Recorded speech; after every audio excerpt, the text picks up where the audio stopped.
शहीद भारत भूषण तिवारी के पड़ोसी क्या कहते हैं, पूरा वीडियो देखिए। जी, मेरा नाम पंकज त्रिपाठी है, मैं ग्रामीण हूँ।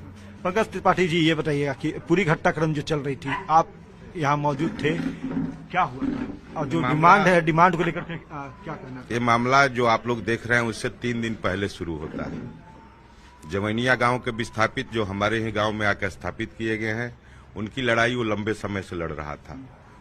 उसके द्वारा ही किए गए प्रयासों से वहां पे बिजली की व्यवस्था हुई है, वहां कच्ची सड़क की व्यवस्था हुई है, एक चापाकल भी लगाया गया था तत्काल में। 2 दिन पहले जो ये घटनाक्रम आप लोग सोशल मीडिया पे देख रहे हैं, उससे 2 दिन पहले की घटना है।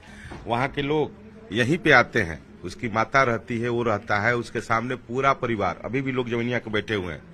वो आते हैं, लोग कहते हैं कि भरत जी आप नहीं लगिएगा तो फिर पानी का समस्या हम लोग इतने गर्मी में क्या करेंगे।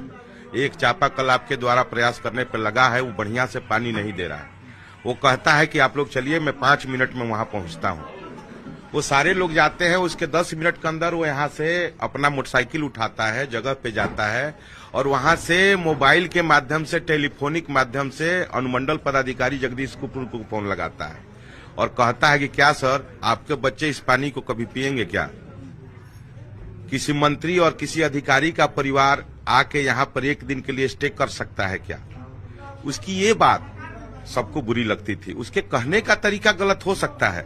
आज के जो जेनजी हैं, जिनको बात रखने का जो तरीका है, हो सकता है कि उसका तरीका गलत हो, लेकिन वो तो अपने लिए कोई नौकरी मांग नहीं रहा था, उसकी कोई अपने जाति के लिए कोई लड़ाई लड़ नहीं रहा था, अपने घर के लिए मकान नहीं मांग रहा था, अपने जाति के लिए नहीं लड़ रहा था, अपने समाज के लिए। वो तो SC ST वर्ग के लोग, OBC वर्ग के लोग जो गमजीर गरीब हैं, दबे कुचले हैं, दूसरे जगह से विस्थापित है, उसका यही तो कहना था कि एक गड्ढे में से निकाल के दूसरे गड्ढे में इसको क्यों डाला जा रहा है। अगर आप लोग वहां तक जाएं और वहां की स्थिति को देखें। मैं वहां पे गया हूं, वहां की वस्तुस्थिति को मैंने देखा है, जो घटना हुई है उसको पूरा देखा है। लेकिन मैं इसको और तार को जोड़ता हूं। जब उस दिन वो बात करता है और टेलीफोन कट जाता है SDO साहब का, तो यहाँ से वो SDO जगदीशपुर के पास जाता है, खुद गए थे, खुद अपने।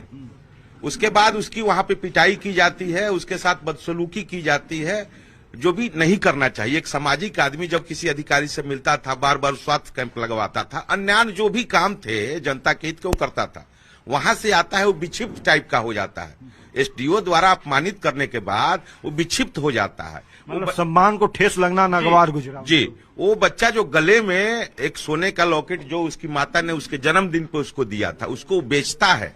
और बताइए बिहार सरकार में किस तरह से हथियार उपलब्ध है कि 10 मिनट में वो बच्चा हथियार खरीद लेता है और उसी दिन SDO के द्वारा उसके ऊपर एक केस किया जाता है।